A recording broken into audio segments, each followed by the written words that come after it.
Magnéto Éco. C'est avec Nicolas Barré, Nikos.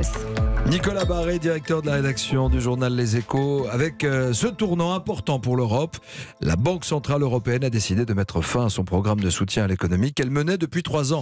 Oui, il faut savoir que depuis 2015, la Banque Centrale Européenne, la BCE, soutient à bout de bras l'économie en rachetant chaque mois des dizaines de milliards d'euros de dettes des États, de la France, de l'Italie, etc. Alors en quoi ça aide l'économie ? Bien, c'est très simple. La différence entre vous, Nikos, et une banque centrale, c'est quoi ? C'est que quand vous achetez quelque chose, Nikos, c'est avec de l'argent que vous avez gagné, pas avec des billets que vous avez fabriqués dans votre cave. En principe. Mais quand la Banque Centrale achète quelque chose, c'est avec de l'argent qu'elle crée. Ça fait toute la différence. Elle crée des euros et depuis 2015, donc, la BCE a acheté 2600 milliards d'euros d'obligations d'États européens, français, allemands, italiens, etc. À qui les a-t-elle achetés ? Bien aux banques européennes, du coup, qui ont pu prêter cet argent à leurs clients à des taux d'intérêt de plus en plus bas.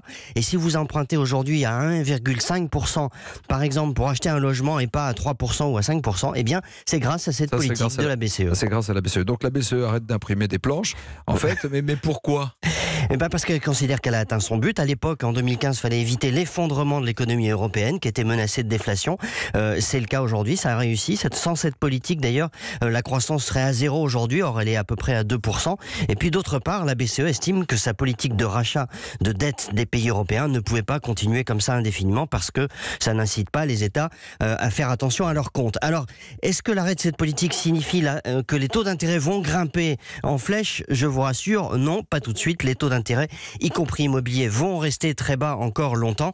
La BCE y veille parce que les risques économiques n'ont pas disparu et la moindre hausse de ces taux d'intérêt aurait des conséquences catastrophiques, notamment dans un pays surendetté comme la France.